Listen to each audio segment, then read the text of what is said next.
PKM yang sifatnya luring. Ya, karena umumnya di DKI sekolah-sekolah sudah menetapkan bahwa PKM itu berlangsung secara luring. Namun tentunya tidak bisa kita pungkiri, mungkin ada beberapa sekolah yang pada hal-hal tertentu meminta agar dilaksanakan secara daring. PKM yang akan langsung untuk 2 SKS itu berlangsung kira-kira mulai minggu depan ya, tanggal 16 ya. 18 sampai 2,5 bulan. Jadi diperkirakan akhir Agustus sudah mulai ujian, ya, kemudian nanti pertengahan September itu sudah mulai mengumpulkan berkas untuk yang 2 SKS. Tetapi yang untuk 6 SKS akan berlangsung sampai akhir Desember. Namun ujian itu harus sudah selesai, laporan sudah harus diterima pusat PKM maksimal tanggal 25 November. Walaupun kegiatan PKM itu masih berlangsung. Untuk semester ini, jumlah mahasiswa Fakultas Teknik yang terlibat untuk kegiatan PKM adalah 614 mahasiswa. Melibatkan kurang lebih 90 sekolah ya, dengan 90 sampai 100 dosen pembimbing. Kami berharap agar kegiatan ini berlangsung dengan baik dan tolong mahasiswa dijaga nama baik alma mater. Karena itu nanti akan berimbas kepada adik-adik kelas kamu yang akan mengikuti PKM.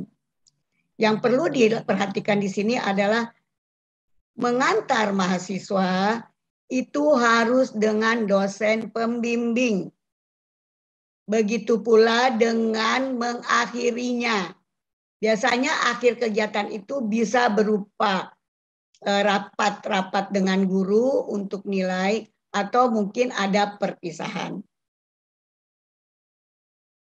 Mungkin ini saja yang akan saya sampaikan. Yang penting diperhatikan adalah jadwal untuk form 02, pengumpulan form 02, kemudian form absensi dosen.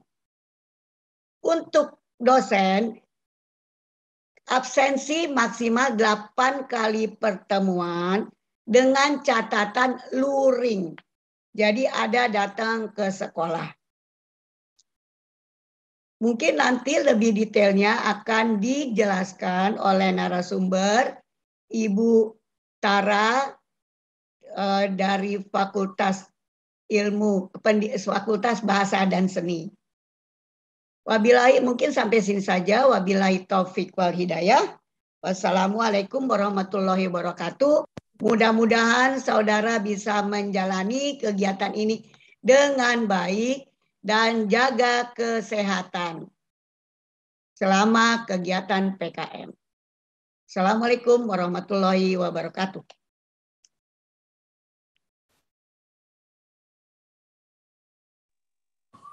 Baik, demikian tadi laporan Koordinator Fakultas Teknik Universitas Negeri Jakarta. Selanjutnya, sambutan Dekan Fakultas Teknik Universitas Negeri Jakarta yang pada dalam hal ini diwakili oleh Wakil Dekan 1, Bapak Dr. Imam Basori, STMT. Kepada Bapak Dr. Imam Basori, STMT, kami persilahkan. Baik, terima kasih Pak Moderator. Selamat pagi Bapak Ibu, apakah suara saya terdengar Mbak MC? Terdengar Pak. Oh baik, terima kasih. Selamat pagi Bapak Ibu, saudara sekalian. Assalamualaikum warahmatullahi wabarakatuh. Yang saya hormati Bapak Ketua LP3, Bapak Profesor Dr. Muhammad Jid, MSI atau yang mewakili. Yang saya hormati Bapak Kepala Pusat PKM UNJ, Bapak Dr. Nurudin. Yang saya hormati Bapak Ibu pimpinan dari Fakultas Ekonomi. Yang saya hormati Bapak Ibu narasumber pada kegiatan pagi hari ini. Yang saya hormati Bapak Ibu Koordinator PKM Fakultas, baik Fakultas Ekonomi maupun Fakultas Teknik. Yang saya hormati Bapak Ibu dosen pembimbing PKM semester 117 dan yang saya banggakan adik-adik mahasiswa dari Fakultas Ekonomi dan Fakultas Teknik. Bapak Ibu serta adik-adik sekalian, pertama-tama kita panjatkan puji syukur kehadirat Allah Subhanahu wa taala karena pada pagi hari ini kita masih diberikan kesempatan untuk berjumpa secara daring dalam kegiatan pembekalan dan sekaligus pelepasan mahasiswa PKM semester 117. Bapak Ibu serta adik-adik sekalian, perkenankan hari ini saya mewakili Ibu Dekan Fakultas Teknik, Ibu Dr. Usatun Hasanah, karena beliau sedang ada agenda lain sehingga belum menugaskan kepada saya untuk mewakili memberikan sambutan sekaligus secara resmi nanti akan melakukan pelepasan untuk mahasiswa PKM.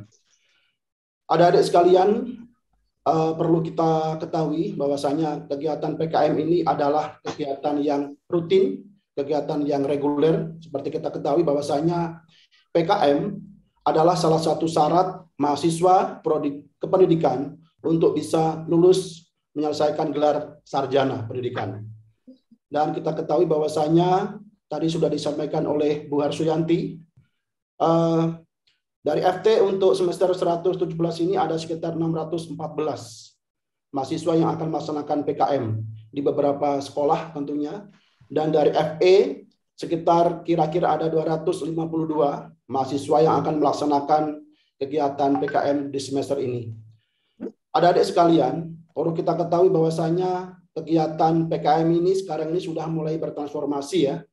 Kita tahu bahwasanya ada PKM yang reguler, yang tadi sudah disampaikan oleh Ibu Koordinator, dan ada juga PKM yang sudah bertransformasi dalam bentuk kegiatan MBKM, Merdeka Belajar Kampus Merdeka, yaitu dalam skema AMSP, Asistensi Mengajar di Satuan Pendidikan.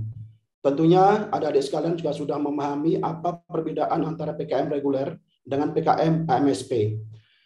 Sesuai dengan anjuran dari kementerian adik-adik sekalian dan juga anjuran dari pimpinan UNJ, sebenarnya kita berharap agar supaya semua mahasiswa UNJ yang mengambil kegiatan praktek kegiatan mengajar itu sudah bisa bertransformasi ke dalam skema AMSP, di mana SKS-nya lebih besar, yaitu 6 SKS, dan juga pelaksanaannya lebih lama, yaitu sekitar 1 semester pembelajaran. Harapannya PKM yang lebih lama ini bisa memberikan manfaat yang lebih komprehensif, yang lebih lengkap, ya, memberikan pengalaman yang lebih banyak kepada adik-adik mahasiswa. Adik-adik sekalian, tentunya nanti ketika Anda melaksanakan PKM di berbagai sekolah, ya, yang sudah adik-adik tentukan, ya, kita berharap bahwasanya ini adalah sebagai langkah awal kepada adik-adik semua dalam rangka pengabdian, ya. Ada mahasiswa, tetapi Anda sudah bisa mengabdi. Anda bisa mengabdikan diri Anda ke sekolah tempat Anda melakukan PKM atau MSP. Anda membimbing mahasiswa, kemudian nanti Anda juga memberikan materi-materi pembelajaran kepada adik-adik mahasiswa. Ini adalah salah satu bentuk pembelajaran adik-adik. Kemudian di samping itu nanti kegiatan PKM ini adalah sebagai salah satu bentuk implementasi, ya, dari materi-materi perkuliahan yang selama ini sudah Anda dapatkan, ya.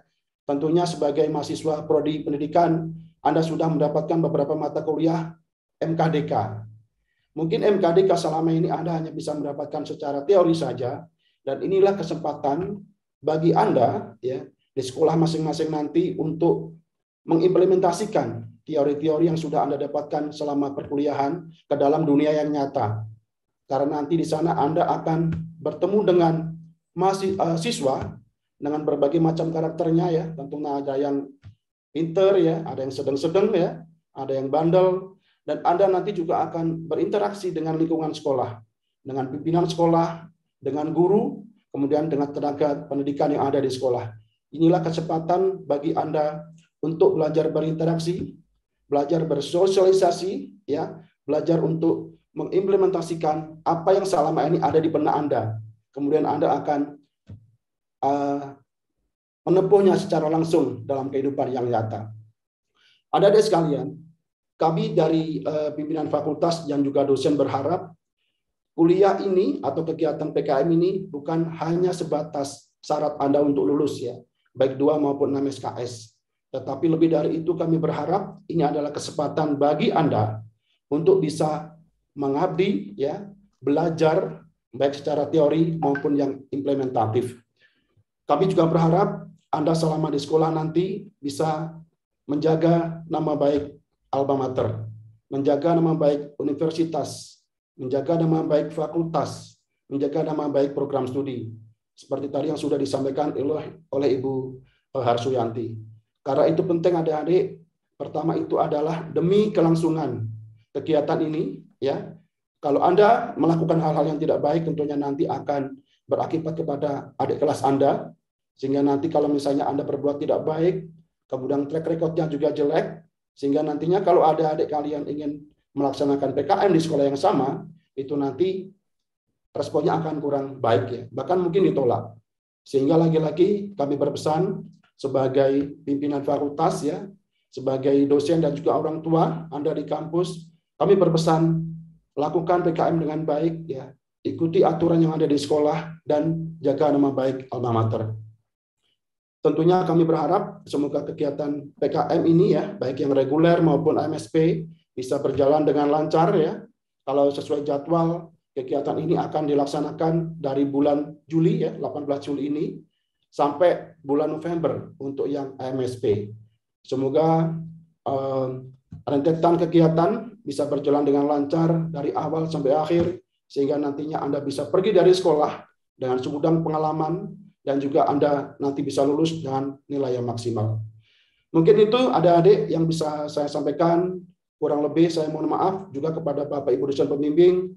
Kami mohon sebagai pimpinan fakultas, mohon bantuan dengan sangat agar supaya adik-adik ini bisa dilakukan pembinaan, pembimbingan, sehingga mereka bisa melaksanakan kegiatan secara maksimal. Terima kasih Bapak Ibu serta adik-adik sekalian, dan dengan mengucap Bismillah ya, secara resmi untuk kegiatan PKM mahasiswa UNJ semester 117 secara resmi kita lakukan pelepasan. Terima kasih. Wassalamualaikum warahmatullahi wabarakatuh.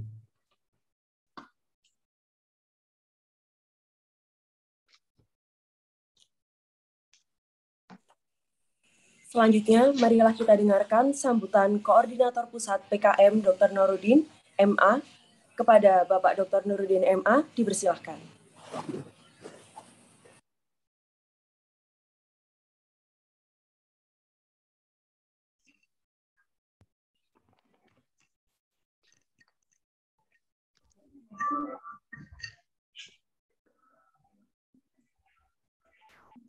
Assalamualaikum warahmatullahi wabarakatuh. Waalaikumsalam warahmatullahi wabarakatuh. Yang kami hormati Wakil Dekan 1 Pak Dr. Imam Basori, Bapak Ibu Koordinator PKM Fakultas, Bapak Ibu dosen pembimbing, dan para mahasiswa peserta PKM di semester 117 Fakultas Teknik yang berbahagia, mudah-mudahan sehat semua ya, dan menghadapi PKM ini dengan kegembiraan, dengan kesenangan, supaya di dalam melaksanakan PKM yang sekarang durasinya panjang, itu bisa dinikmati bahwa ini adalah satu kegiatan yang menjadi kewajiban kita. Karena itu maka lakukanlah, kita jalani dengan kesenangan dan kegembiraan. Ada hal-hal yang ingin perlu kami sampaikan bahwa dalam pelaksanaan PKM ini memang kita sudah mendesain dari awal sesuai dengan aturan yang ada dalam SK Rektor adalah 6 SKS yang itu menjadi bagian dari eksistensi mengajar. Untuk mahasiswa-mahasiswa yang semester tinggi yang hanya tinggal PKM, maka PKM dilaksanakan sesuai dengan eranya, yaitu 2 SKS. Tetapi untuk mahasiswa sekarang sudah diplot untuk melaksanakannya 6 SKS yang dikonversi menjadi 20 SKS sesuai dengan SK Rektor, dan itu sesuai dengan kebijakan fakultas masing-masing.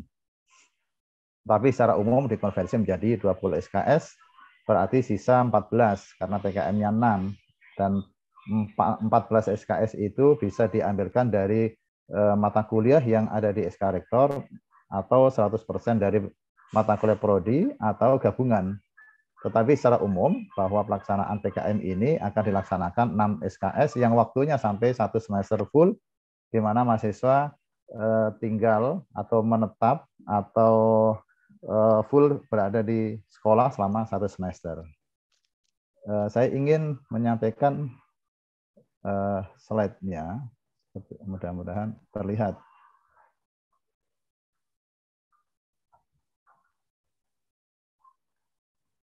Nah, ini kami rancang bahwa untuk melaksanakan visi UNJ di mana menjadi universitas yang unggul di tingkat Asia, ya, kami juga menyesuaikan visi universitas di mana PKM juga harus mengarah ke sana. Karena itu di awal kami di LP3 sudah merancang roadmap PKM nasional dan internasional, di mana selama ini di tahun 2019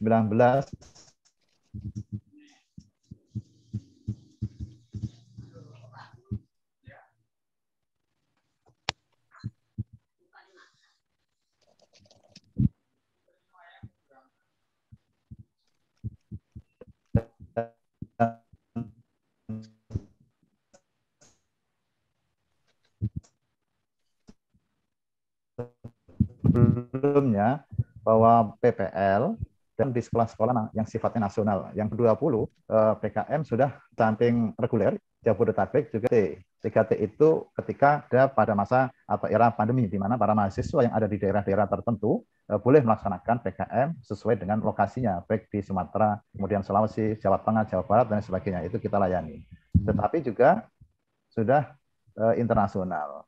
Internasional dalam arti pelaksanaannya di luar negeri, tetapi masih secara daring, yaitu Sekolah Indonesia Makkah, Sekolah Indonesia Riyadh, itu sudah dilaksanakan. Tetapi untuk yang Sekolah Indonesia Kota Kinabalu belum terlaksana. Kemudian di tahun 2021 itu juga sudah bertambah, bukan hanya di Makkah dan Riyadh, Arab Saudi, tapi juga sudah di Sekolah Indonesia Davao City, Filipina, dan terlaksana sampai sekarang. Dan sekarang kita di tahun 2022, pelaksanaan PKM di samping sekarang, yaitu PKM di sekolah-sekolah yang berada di Jabodetabek, tadi yang sudah disampaikan oleh WD1, Dr. Imam, di mana Fakultas Teknik juga sudah melaksanakan yang jumlahnya 600 lebih, tetapi kita sudah dan merancang pelaksanaan PKM internasional secara luring yang ada di Sekolah Indonesia Makkah, Sekolah Indonesia Riyadh, Sekolah Indonesia Jeddah, dan Sekolah Indonesia Davao City, di mana untuk Sekolah Indonesia Kairo, kemudian sekolah internasional yang ada di Jabodetabek itu sudah dirancang untuk tahun depan. Sehingga untuk tahun 2022 ini, Sekolah Indonesia Mekah, Sekolah Indonesia Riyadh, Jeddah, dan Sekolah Indonesia Davao City sudah ada MOU dan bahkan sudah ada permintaan dari keempat sekolah tersebut untuk mapel-mapel tertentu yang sudah dibocorkan dalam tanda kutip ke beberapa program studi yang terkait, tetapi untuk resminya kita masih menunggu pelaksanaannya oleh rektorat supaya ketika mahasiswa melaksanakan secara luring di negara-negara tersebut bisa berjalan secara baik. Nah, ini PKM internasional di Sekolah Indonesia Luar Negeri. Ini datanya ada 11 mahasiswa, mitra sekolahnya ada 3, direncanakan luring dan sudah dirancang 2 tahun yang lalu.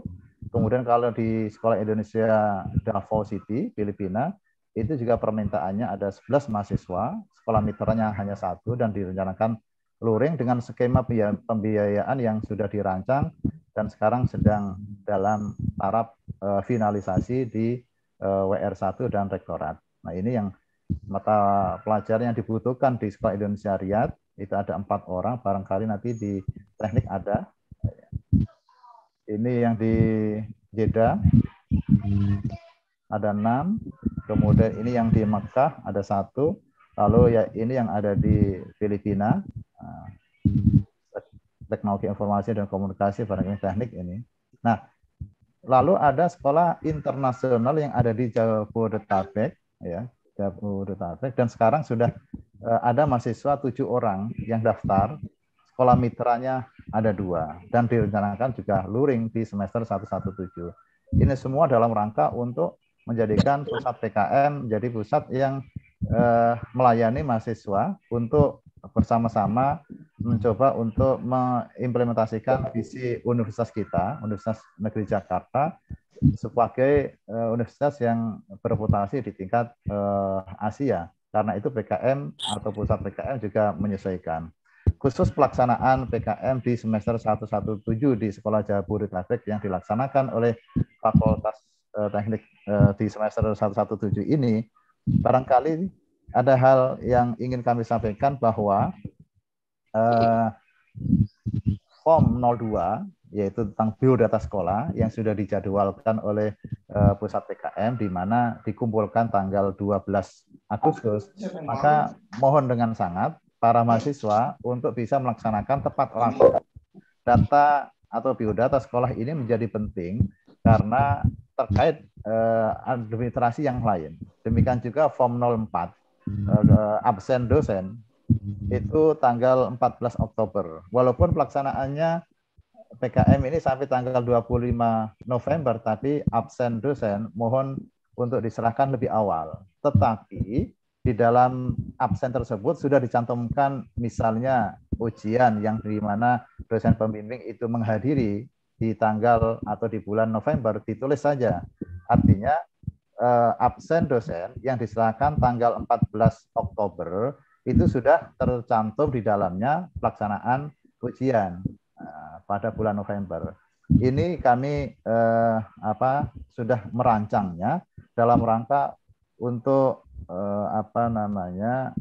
transport dosen supaya bisa cair di bulan November awal. Karena data PKM di semester ini itu hampir 2.500 lebih sedikit, sehingga untuk staf di pusat PKM ini agak kerepotan jika dikumpulkan di bulan November, karena itu sudah akan tutup buku. Karena itu mohon kerjasamanya para mahasiswa untuk mengirimkan Form 04 yaitu absen dosen di tanggal 14 Oktober dan diisi sampai dengan bulan November. Khususnya untuk ujian, karena ujian itu biasanya dosen yang bersangkutan, dosen pembimbing itu bisa hadir. Dan tadi sudah disampaikan oleh Bu Harsuyanti bahwa untuk transport dosen kami baru atau masih menganggarkan sampai 8 kali pertemuan, 8 kali kehadiran di sekolah. Belum bisa sampai 10 bahkan 12. Inginnya sih sampai 12. Karena sekarang PKM kan 6 SKS, di mana sebelumnya 2 SKS sama 8, tapi kenapa sekarang di semester 117 durasinya lebih panjang kok masih tetap, karena itu semua terkait dengan anggaran yang ada di LP3. Sekali lagi kami ucapkan kepada mahasiswa selamat untuk melaksanakan PKM di semester 117. Jalankanlah dengan kegembiraan, dengan kesenangan supaya kita semua bisa melaksanakannya secara baik, lancar, tuntas, tidak ada kendala saat apapun. Kurang lebihnya mohon maaf. Salam dari Ketua LP3 Prof. Muhammad Zid yang berhalangan di pembekalan pagi hari ini. Kurang lebihnya mohon maaf. Allahumma muwaffiq ila aqwamit thoriq. Assalamualaikum warahmatullahi wabarakatuh.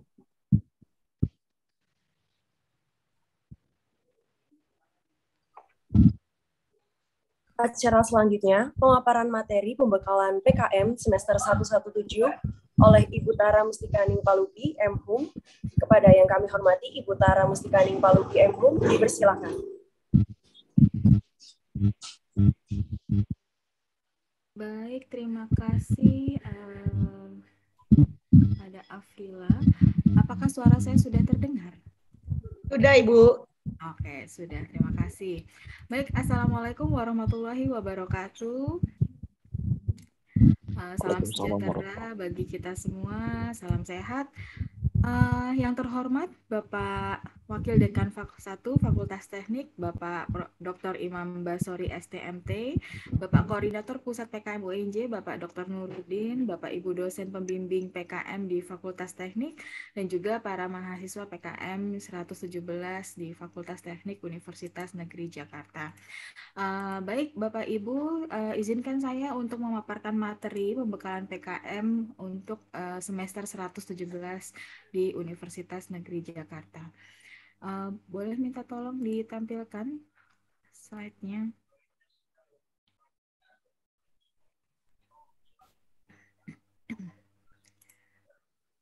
Oke, terima kasih. Nah, Bapak, Ibu, dan juga rekan mahasiswa sekalian, seperti tadi yang telah disampaikan oleh Bapak Dr. Imam Basori, bahwasanya PKM ini adalah implementasi dari mata kuliah yang telah adik-adik mahasiswa dapatkan semasa kuliah ya.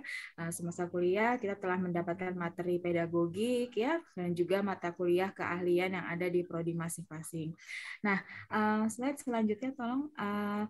Nah, kesempatan inilah untuk adik-adik semua untuk belajar mengimplementasikan apa tadi ya, seperti telah disampaikan oleh Bapak Imam Basori, bahwa mengimplementasikan apa yang ada di benak adik-adik semua, kemudian merasakan juga bagaimana rasanya jadi tenaga pengajar gitu ya, jadi guru ya, mungkin nanti akan merasakan rasanya menjadi dosen gitu. Nah, PKM ini merupakan muara dari pembelajaran yang telah diterima. Jadi tidak hanya melakukan atau melaksanakan hal-hal kecil atau mata kuliah berdasarkan mata kuliah keahlian adik-adik semua, tapi semuanya ya.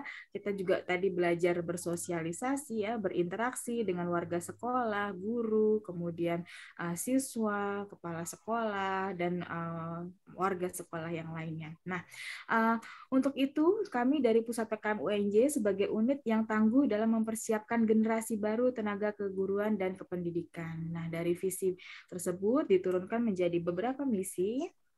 Yang pertama adalah mengelola PKM secara profesional dan bertanggung jawab. Ya, jadi segala aturan, kemudian proses yang akan adik-adik jalani untuk melaksanakan PKM di sekolah telah kami kelola secara profesional.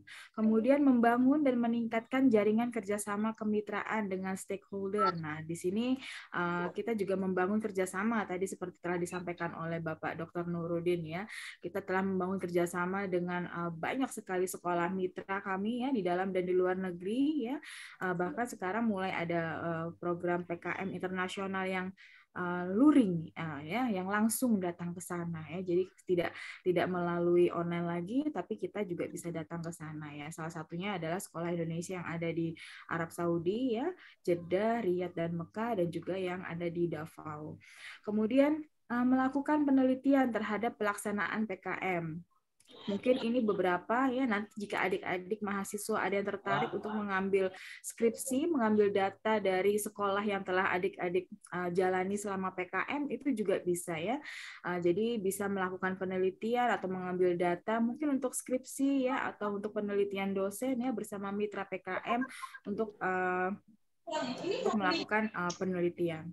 Kemudian meningkatkan pelayanan kepada semua stakeholder dan meningkatkan kualitas dan integritas dosen, pembimbing, dan guru pamong. Nah, selanjutnya bisa tolong slide selanjutnya. Nah, Bapak, Ibu, dan juga rekan-rekan mahasiswa, ini merupakan pelaksanaan PKM merujuk pada Permenristek-Dikti nomor 55 tahun 2017 tentang standar pendidikan guru. Apa sih isinya di dalam Permenristek-Dikti itu gitu ya? Jadi di situ dijelaskan mengenai standar nasional pendidikan tinggi yang meliputi standar nasional pendidikan, kemudian ditambah dengan standar nasional penelitian, standar nasional pengabdian kepada masyarakat. Nah, di situ juga dijelaskan mengenai 8 standar nasional pendidikan tinggi sebagai acuan bagi program pendidikan guru untuk menghasilkan apa? Untuk menghasilkan guru yang profesional. Dengan cara bagaimana? Salah satunya adalah dengan cara pelaksanaan PLP ya. PLP itu istilah lainnya, yaitu praktik pengalaman lapangan atau PPL gitu ya, atau pengenalan lapangan persekolahan ya. Jadi kita melakukan observasi pengamatan ya, magang dilakukan oleh mahasiswa program sarjana pendidikan untuk apa? Untuk mempelajari aspek-aspek pembelajaran dan pengelolaan pendidikan di satuan pendidikan. Nah, standar pendidikan guru meliputi pendidikan sarjana pendidikan yaitu S1 yang telah adik-adik tempuh dan juga pendidikan profesi guru. Nanti ketika adik-adik ingin mengambil PPG setelah lulus ya dari Universitas Negeri Jakarta. Nah, selanjutnya capaian pembelajaran lulusan program sarjana pendidikan di S1. Pertama adalah pemahaman peserta didik. Nah, di sini mungkin kalau adik-adik masih menjadi mahasiswa belum merasakan gitu ya, rasanya menjadi guru gimana melihat karakter mahasiswa yang berbeda ya, ada yang nilainya bagus, kemudian karakter kemudian kemampuan atau daya tangkapnya juga bervariasi gitu ya. Jadi disinilah adik-adik akan belajar bagaimana caranya memahami peserta didik. Kemudian pembelajaran yang mendidik, ingat bahwa kita sebagai guru tidak hanya menyampaikan materi saja ya, tapi kita juga mendidik ya, mendidik anak murid kita, bagaimana mereka bersikap ya. Kemudian banyak sekali hal-hal yang patut kita contohkan terutama ya ketika kita menjadi seorang guru atau tenaga pendidik. Penguasaan bidang keilmuan dan keahlian. Nah, ini mungkin merujuknya kepada prodi masing-masing ya di fakultas, terutama di Fakultas Teknik. Ada 9 prodi ya kalau tidak salah di teknik. Jadi masing-masing prodi ya mempunyai kekhususannya masing-masing ya. Nah, disitulah adik-adik akan terjun langsung mengajarkan apa yang telah adik-adik dapatkan di prodi masing-masing gitu ya. Nah, yang terakhir adalah sikap dan kepribadian.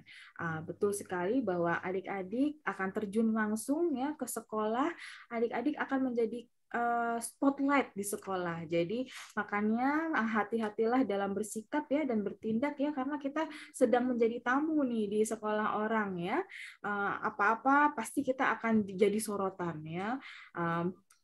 Misalnya Bu ini lewat, oh itu guru PKM dari UNJ. Nah, itu akan selalu disorot, akan selalu terlihat jelas gitu ya kalau di sekolah. Baik, selanjutnya.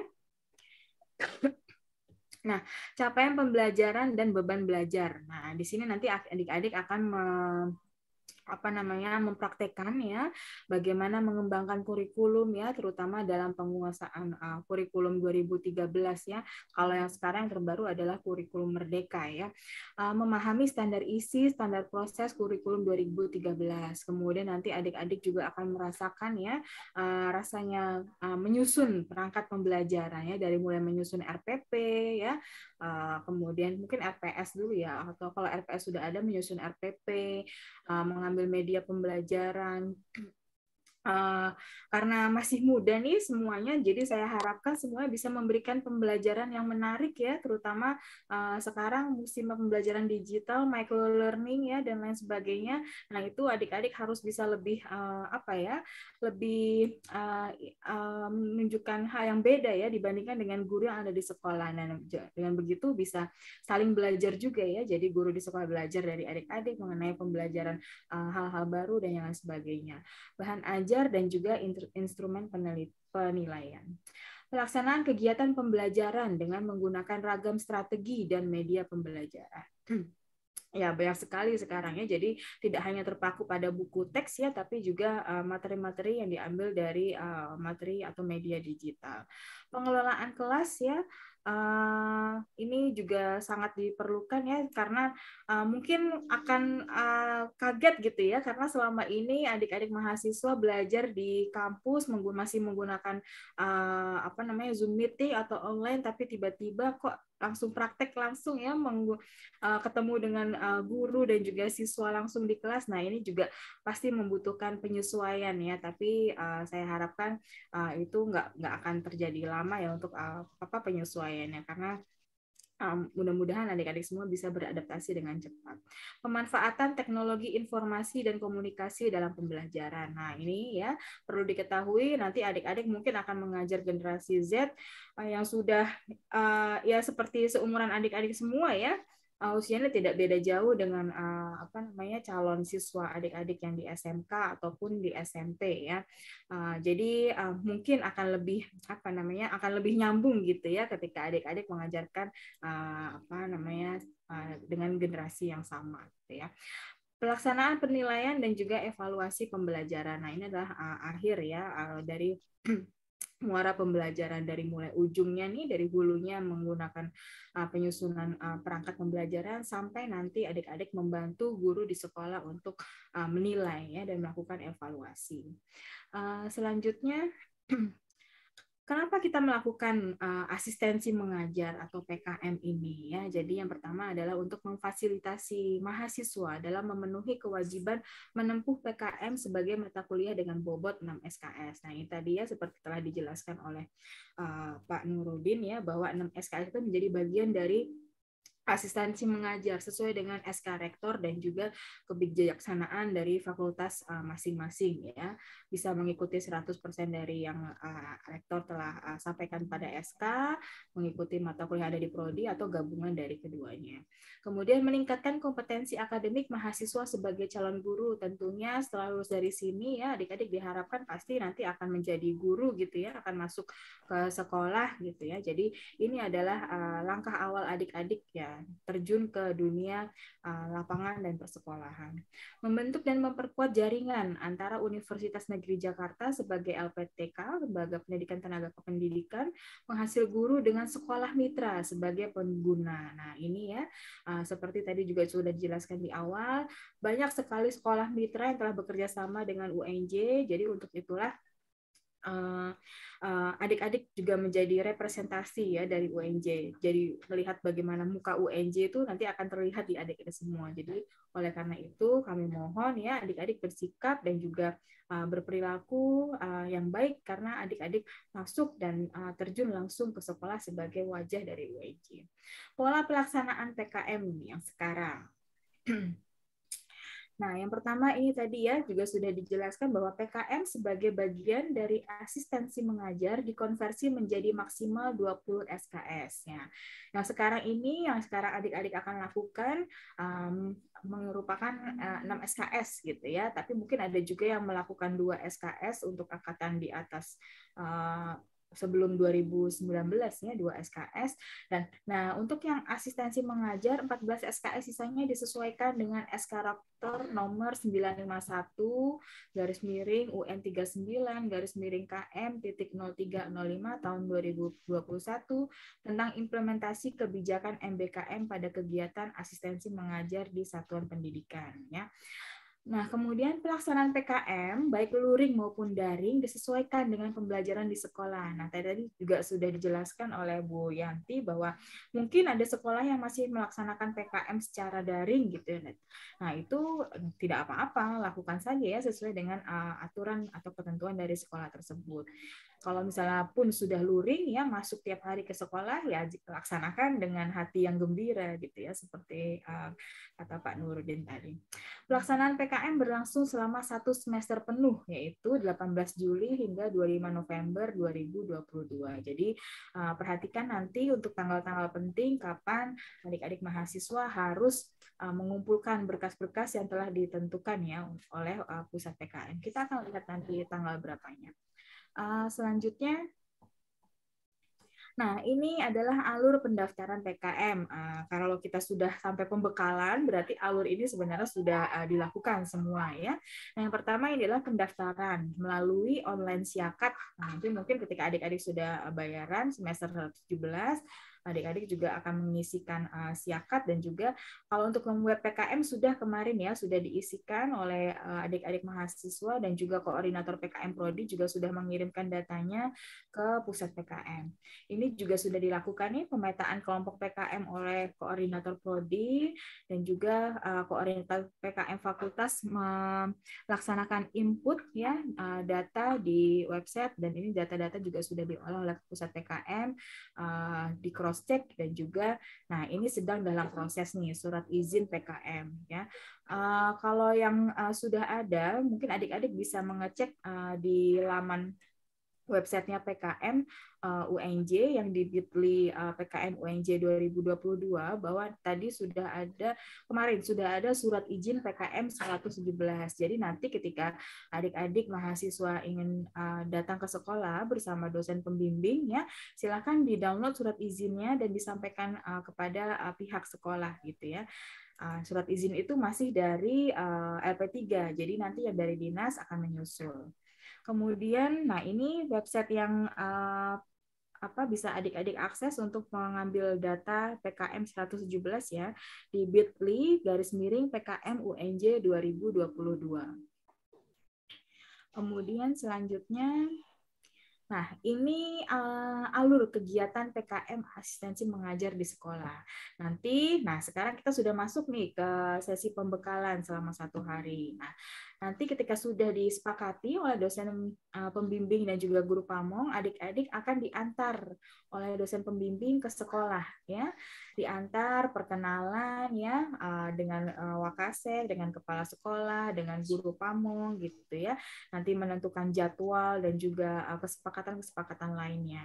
Kemudian setelah itu mungkin mulai minggu depan ya sudah bisa mulai melaksanakan observasi. Dan jangan lupa di link bit.ly tersebut sudah ada banyak form yang nanti adik-adik harus isikan. Yang pertama itu adalah form 02, yaitu biodata sekolah PKM. Ya, jadi nanti biodatanya diisikan dan juga disubmit ke dalam link tersebut. Ya. Kemudian untuk tanggalnya nanti kita akan highlight di slide paparan berikutnya. Nah, selama sudah melakukan observasi, adik-adik juga akan melakukan latihan terbimbing. Latihan terbimbing selama 2 kali. Apa sih latihan terbimbing? Nah, di sini mungkin langsung adik-adik akan melakukan praktek ya. Jadi mengajarkan materi sesuai yang telah disepakati oleh guru pamong di sekolah ya. 2 kali latihan terbimbing dari mulai dulu tadi ya, dari mulai atas ya, mulai menyusun RPP, kemudian media pembelajaran sampai melakukan penilaian. Nah, ini dilaksanakan selama 2 kali dalam bimbingan guru pamong dan juga dosen pembimbing. Dalam proses itu pasti akan selalu ada monitoring dan juga supervisi atau refleksi yang dilakukan oleh adik-adik, dosen pembimbing dan juga guru pamong ya.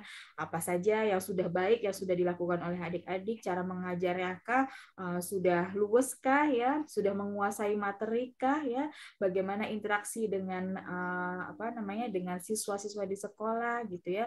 Kalau masih grogi itu wajar karena baru pertama kali ya. Jadi diharapkan dengan adanya 2 kali latihan terbimbing ini, adik-adik mahasiswa sudah mulai terbiasa ya menjadi guru mata pelajaran di kelas gitu ya. Nah, sampai akhirnya nanti sudah dilaksanakan penilaian ya atau praktik akhir ya. Di sini muaranya nih. Jadi setelah adik-adik melakukan 2 kali latihan terbimbing, kemudian ikut melihat juga bagaimana guru mengajar di kelas ya, membantu guru dalam melakukan penilaian, ujian dan yang lain sebagainya, adik-adik akan mengikuti praktik akhir keterampilan mengajar ya. Menilainya dari mana? Ya dari kumulatif dari latihan terbimbing yang telah adik-adik lakukan ya, dengan nilai minimal B ya. Jadi PKM ini diharapkan nilainya bagus semua ya, A semua kalau bisa, karena ini adalah proses 6 bulan yang cukup lama ya, latihannya pun juga banyak, kemudian adik-adik datang ke sekolah juga cukup rutin, jadi diharapkan nilai minimal itu B, diharapkan A harusnya ya, jangan B gitu. Kemudian perpisahan, nah ini adalah akhir setelah adik-adik melakukan PKM di semester 117. Nah, ini adalah tahap-tahapnya nih dari yang tadi telah dijelaskan. Nah, di minggu ketiga Juli, nanti mungkin mulai tanggal 18 adik-adik sudah boleh masuk ya, dan juga diantar oleh dosen pembimbing ke sekolah melakukan observasi selama 1 minggu tersebut sambil mengisikan form 02, kemudian laporannya jangan lupa dibuat ya.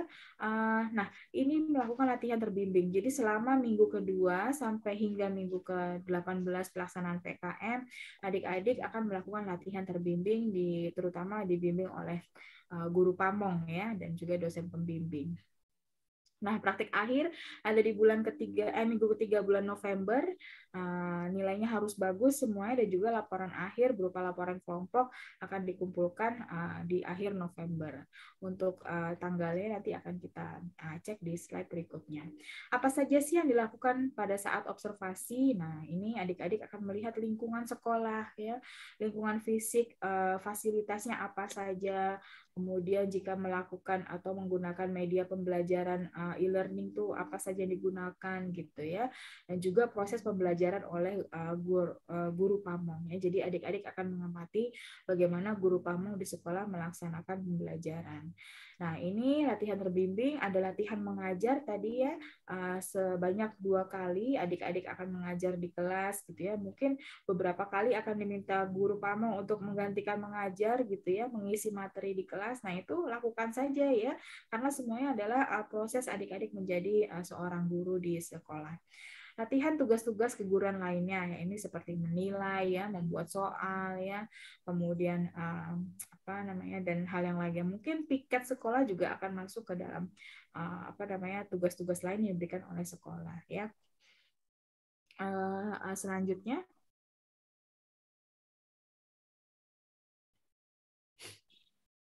Nah, tugas dan tanggung jawab mahasiswa PKM. Tugasnya apa? Yang jelas kita harus mengikuti semua peraturan yang ada di sekolah ya. Ingat, kita sebagai tamu di sekolah itu ya, kita sebagai sorotan ya, akan disorot terus, akan dilihat terus oleh siswa di sekolah ya, oleh guru-guru yang lain. Jadi jangan lupa semua aturan yang ada di sekolah harus diikuti. Kemudian selama melaksanakan PKM, mahasiswa harus berpakaian sopan dengan menyesuaikan aturan sekolah ya, terutama nanti yang laki-laki ini mungkin nanti cukur rambut dulu sebelum masuk sekolah ya, hari Senin. Kemudian disiapkan juga pakaiannya yang formal ya, tidak pakai kaos, pakainya kemeja, kemudian celana bahan dan sepatu yang pantas gitu ya. Begitu juga dengan adik-adik yang perempuan ya, sudah selayaknya tahu bagaimana cara bersikap dan juga berpakaian selama melaksanakan PKM.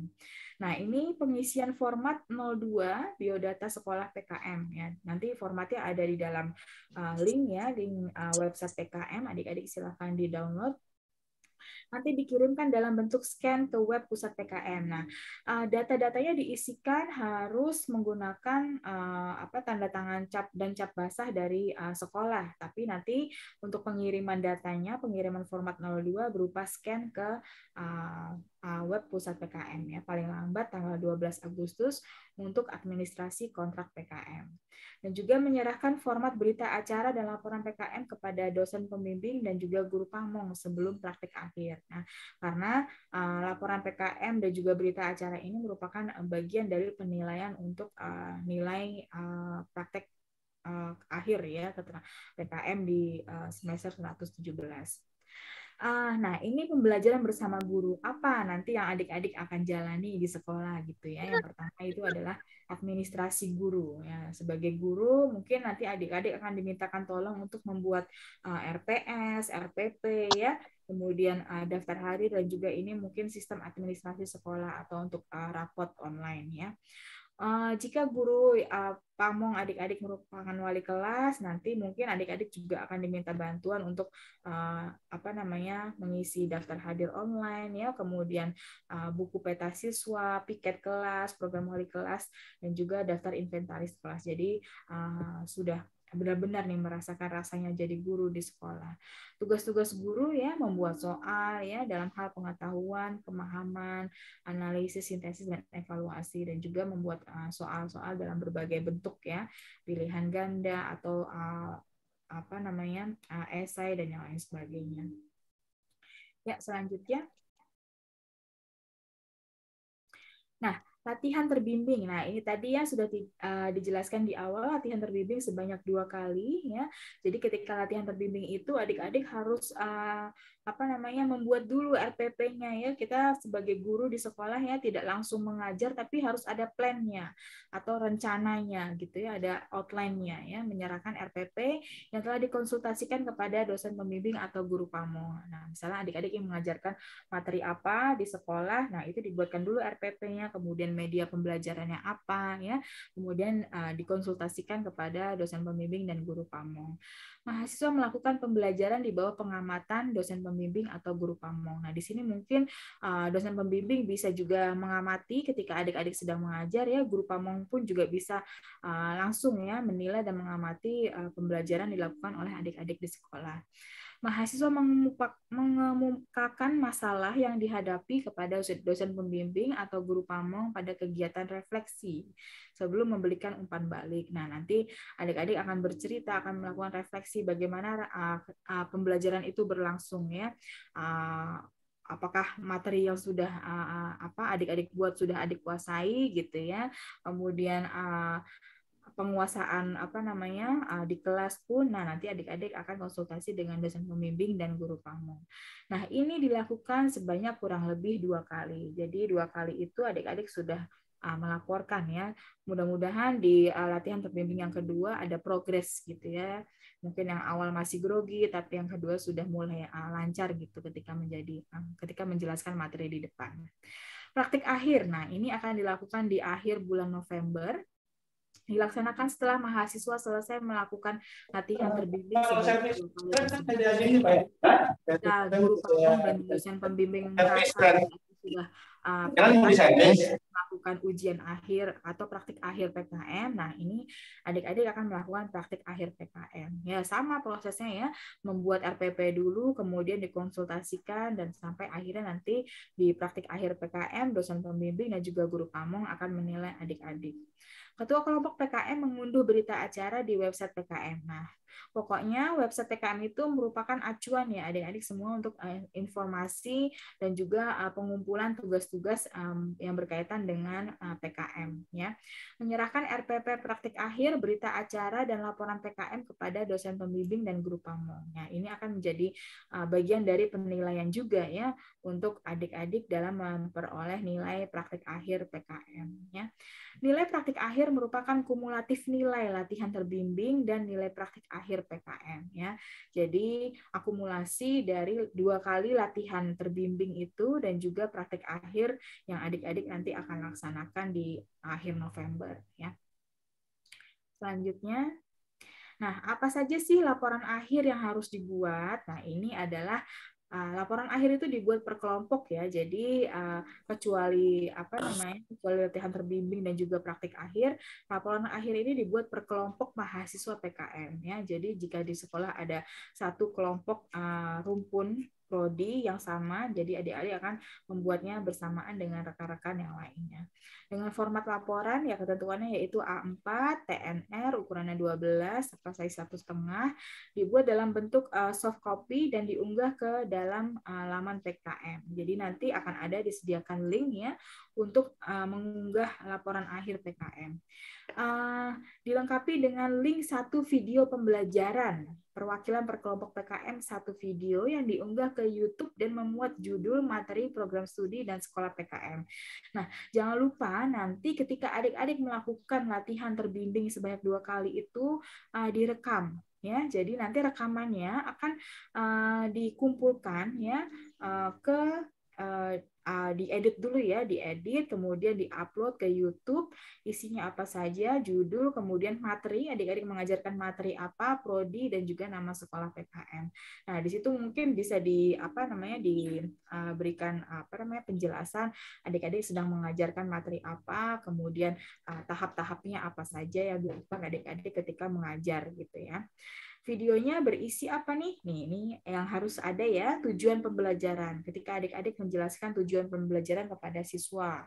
Kemudian materi ajarnya, materinya menggunakan apa, ya? Menggunakan kuis-kuis secara online kah, atau materi ajar yang lainnya, metodenya bagaimana, medianya apa saja, evaluasinya menggunakan apa, dan juga cara menilai, dan juga kesimpulan dan saran yang telah adik-adik lakukan selama proses mengajar PKM ini. Sistem pembimbingan PKM. Nah, ini merupakan ketentuan umum dari Pusat PKM UNJ. 1 dosen pembimbing sebanyak-banyaknya membimbing 6 orang mahasiswa.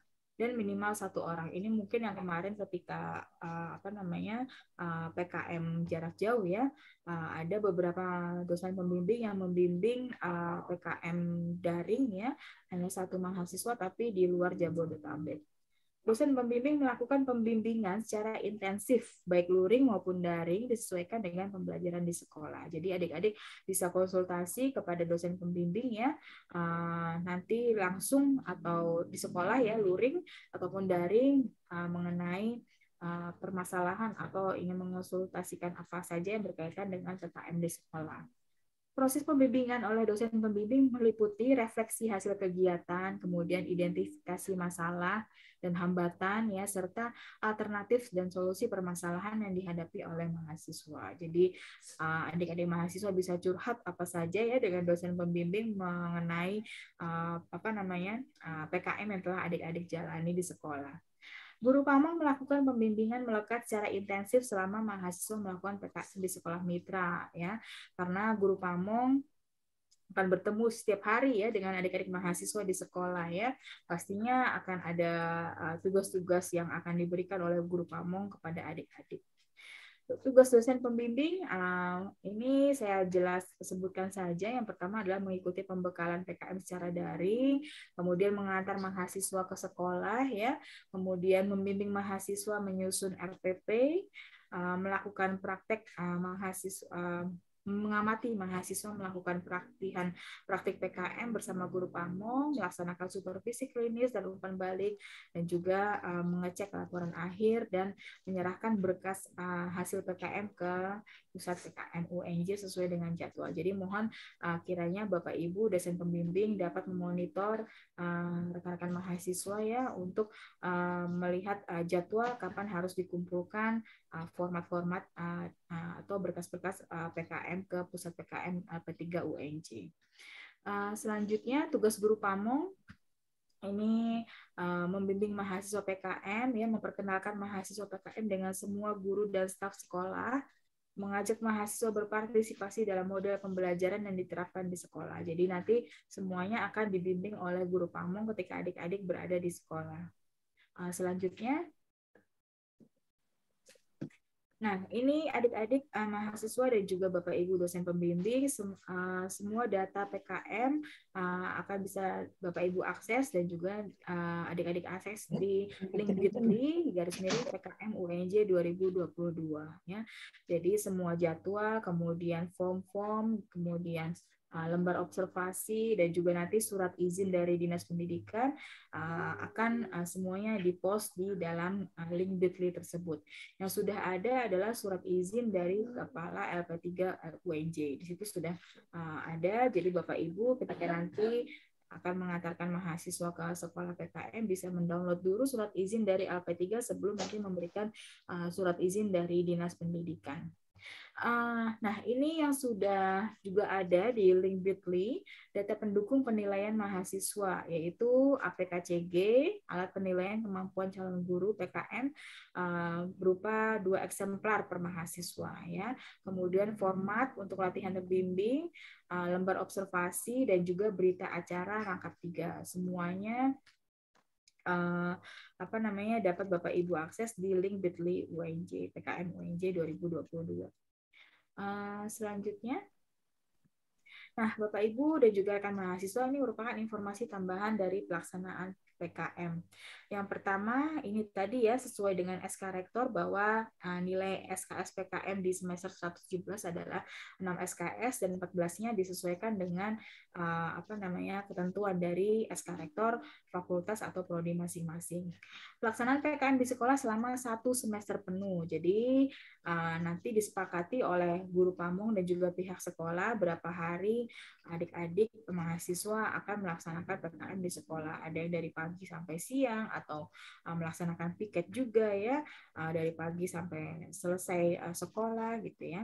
Nah, transport dosen pembimbing maksimal 8 kali kehadiran fisik di sekolah PKM sesuai tanggal pelaksanaan PKM. Jadi Jadi nanti mohon Bapak Ibu untuk dapat hadir ya ke sekolah untuk membimbing mahasiswa maksimal 8 kali kehadiran fisik, karena itu yang akan dihitung transportnya oleh pusat PKM. Dan juga yang pertama harus dikumpulkan adalah form 02 atau biodata sekolah ketika adik-adik sudah melakukan observasi di sekolah paling lambat tanggal 12 Agustus 2022. Jadi form 02 itu sudah diisikan dahulu, kemudian tanda tangan oleh kepala sekolah dan juga cap basah, lalu di-scan dan dikirimkan ke link bit.ly PKM UNJ 2022.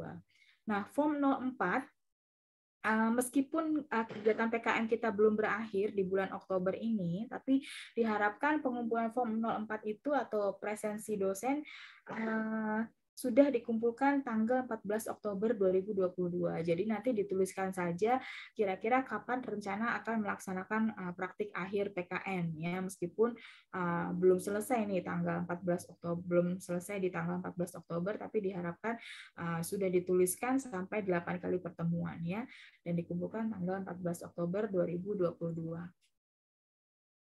Selanjutnya, yang terakhir, saya ucapkan selamat melaksanakan PKM di sekolah dengan hati yang riang, gembira, ya, terjaga kesehatan dan juga patuhi protokol kesehatan. Akhir kata, dari saya terima kasih, mohon maaf atas kehilafan dalam menyampaikan materi. Assalamualaikum warahmatullahi wabarakatuh.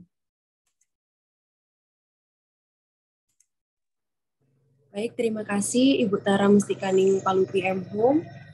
Selanjutnya, sesi tanya-jawab bagi para mahasiswa, peserta PKM, ataupun Bapak Ibu dosen pembimbing. Dipersilahkan untuk memberikan pertanyaan. Boleh langsung raise hand ataupun menuliskan di kolom chatnya ya. Saya Pak Vicky. Oh ya, seperti sudah ada pertanyaan dari Pak Vicky. Baik Pak Vicky, dipersilahkan pertanyaannya. Iya, Assalamualaikum warahmatullahi wabarakatuh. Jadi begini, ini pertanyaannya, tadi kan saya dengar ada 2 tipe PKM ya, reguler dan MPKM. Itu ketika mahasiswa saya mendaftar, semuanya ya, itu mendaftar tuh dia hanya mendapatkan 2 SKS, sehingga mereka beranggapan ini adalah reguler. Ternyata ketika sampai sekolah meminta sampai November gitu ya. Nah terus pertanyaannya begini, loh, kalau sampai November, biasanya sih pengalaman tahun lalu, kalau tawar-menawar sama sekolah biasanya nggak bisa. Kalau sekolah ngotot sampai November, ya sampai November.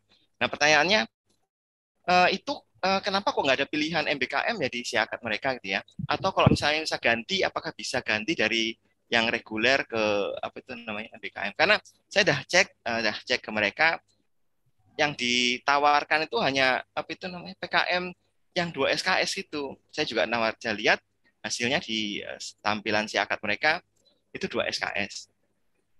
Terus kemudian pertanyaannya begini, seandainya 2 SKS itu ya, terus itu kan sampai Agustus ya.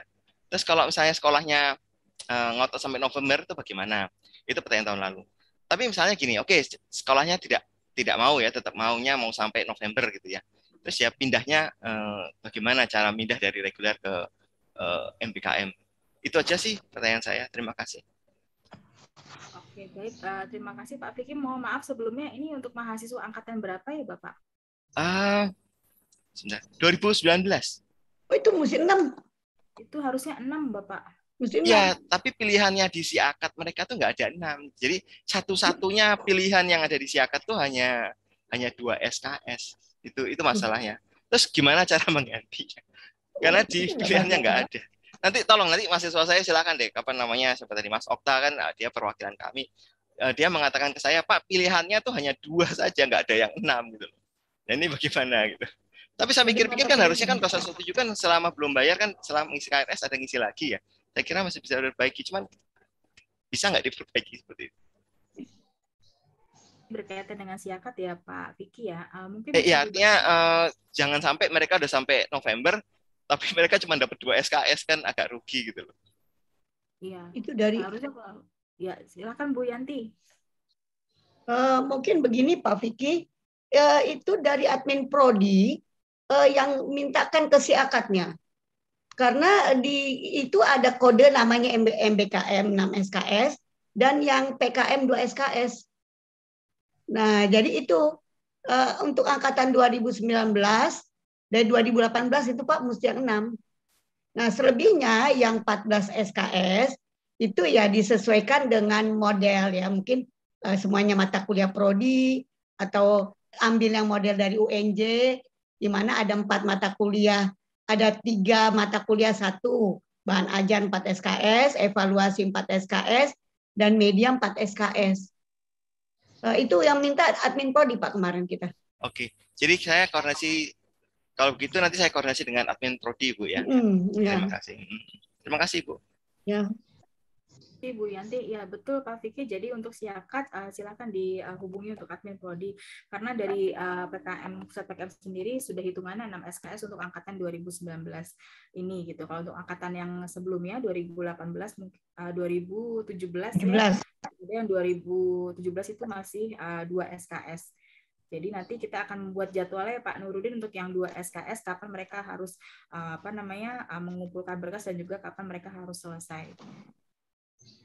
Gitu. Jadi di beberapa fakultas memang sudah ada permintaan untuk jadwal yang 2 SKS terutama untuk angkatan 2017. Oke, nah selanjutnya apakah ada pertanyaan? Oke.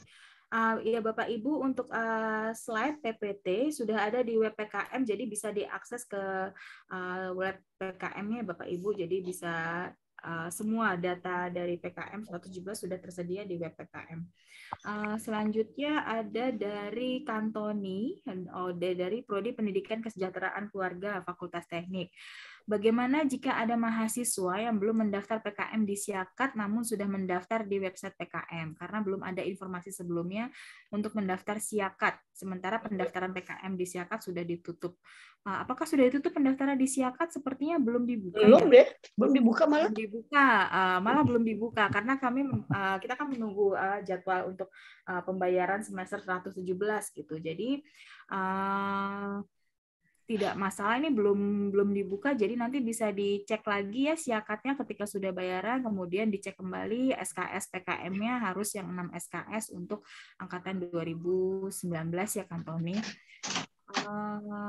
Siakat belum dibuka malahan. Kalau yang website PKM karena data-data sudah masuk melalui koordinator PKM fakultas jadi tidak masalah gitu untuk mendaftar di website PKM. Selanjutnya, semoga menjawab pertanyaan dari Kantoni ya. Selanjutnya, apakah ada pertanyaan lagi?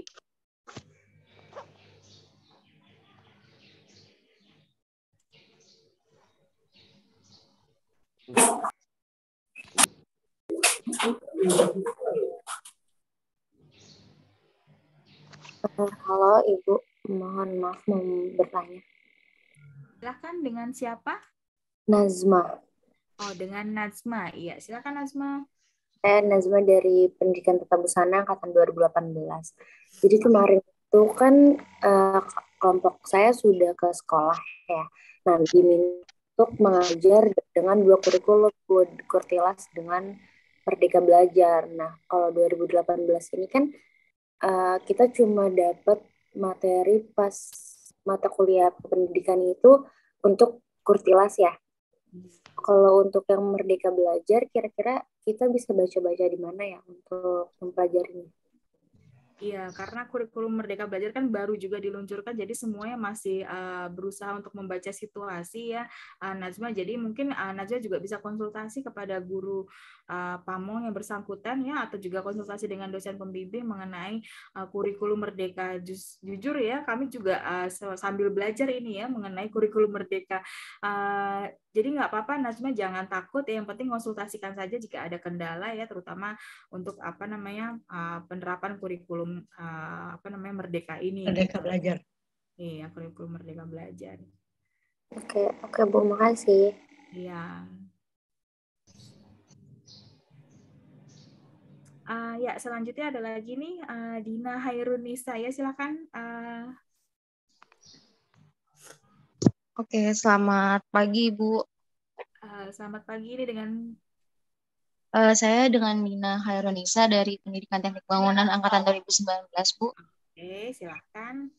Saya izin bertanya terkait SKS tadi, apakah PKM Angkatan 2019 ini pilihannya harus PKM yang MBKM aja atau 6 SKS tapi reguler gitu, bukan yang ikut program MBKM? Harus. Jawabannya adalah harus. Dengan SK Rektor tadi yang sudah dijelaskan di awalnya. Jadi untuk angkatan 2019 harus mengikuti SK Rektor, yaitu 6 SKS plus sisanya sesuai dengan fakultas dan juga prodi masing-masing. Oh, oke. Baik, terima kasih, Bu. Iya, sama-sama.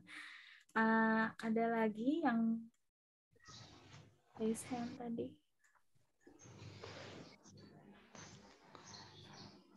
Selanjutnya, iya, ada Oktaviano Nanda, ya silakan.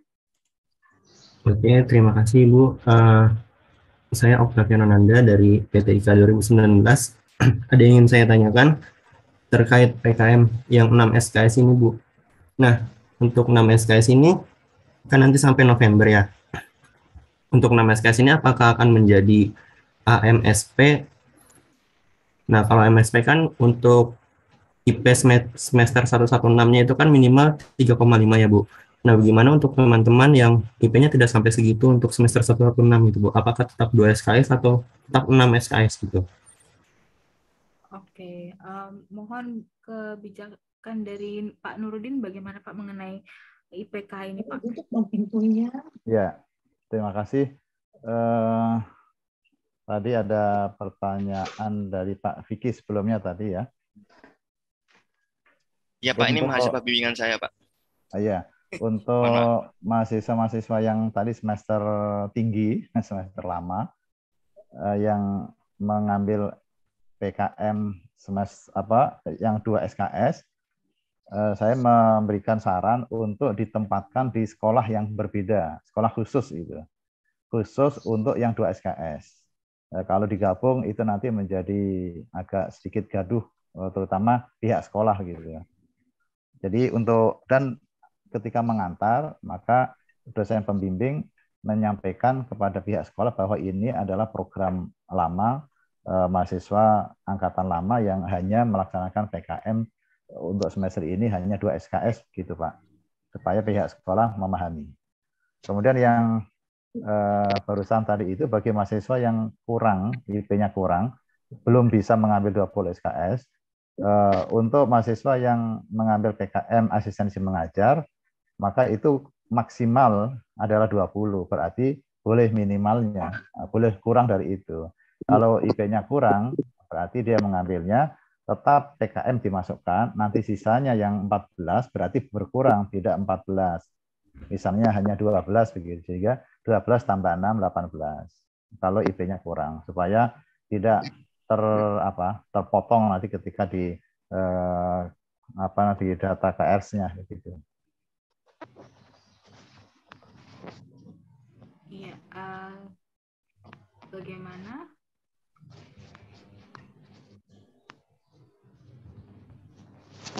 Oke, baik. Terima kasih atas jawabannya, Bapak Nurdin. Ya.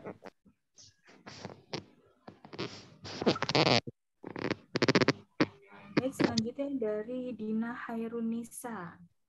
Ibu, ya izin bertanya lagi, Bu, terkait AMSP tadi. Sebelumnya kami mendapat kabar kalau di AMSP itu ada tugas terkait PPTK ya, Bu ya. Apakah PPTK itu di tahun ini masih berlaku atau sudah tidak? Tugas apa, Dina? Mohon maaf. PPTK, Bu.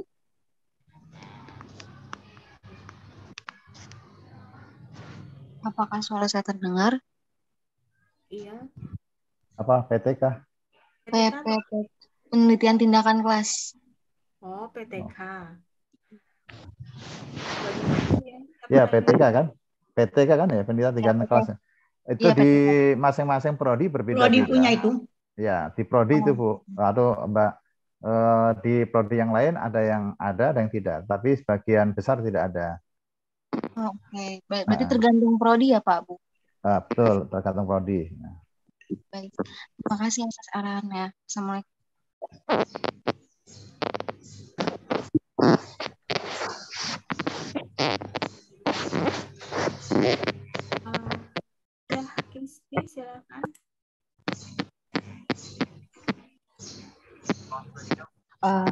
Assalamualaikum Ibu, saya Aisyah dari Pendidikan Tata Busana 2019. Mau tanya Ibu, kalau nggak salah sih kemarin pernah baca deh Ibu, untuk luring itu ada 8 kali luring, 8 kali pertemuan luring, itu termasuk ke 2 latihan pembimbing atau bagaimana ya Bu? Saya masih kurang paham deh Ibu. Atau saya salah baca Ibu? Itu salah baca kayaknya. Oh, 8 kali itu untuk dosen pembimbing Aisyah. Jadi kalau untuk mahasiswanya datang ngajar biasa kan ya Bu? Satu semester ya untuk harinya Senin sampai Jumat atau sesuai dengan kesepakatan dengan dosen pembimbing dan juga guru pamong di sekolah Wakasek juga. Jadi nanti akan ditentukan berapa kali siswa harus ke sekolah, dari jam berapa sampai jam berapa, melakukan piket dan juga tugas tambahan lainnya itu nanti ditentukan oleh guru pamong, Wakasek dan juga mahasiswanya.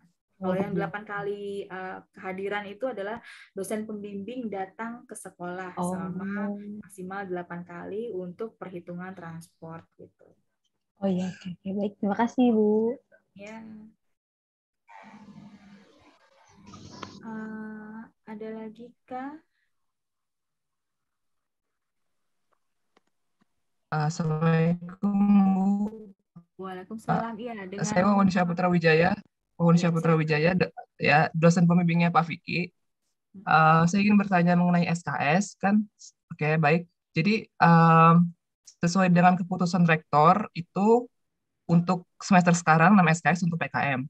Nah, dan itu nanti dijadikan AMSP. Nah, sedangkan kita kalau misalkan tadi keputusan AMSP tadi itu kalau misalkan kita harus di atas 3,5. Nah, kalau kita di bawah itu kita nggak bisa AMSP seperti itu. Nah, saya ingin bertanya, kalau misalkan seandainya IP mahasiswa itu misalkan 3,4, nah kan kalau sesuai dengan buku dari UNIF itu kalau misalkan kita IP dari 3 sampai 3,4 kan kita bisa ngambil maksimal 22 SKS. Nah, apakah bisa kita ngambil semester 7 itu 22 SKS full itu, Bu? Termasuk PKM ini gitu.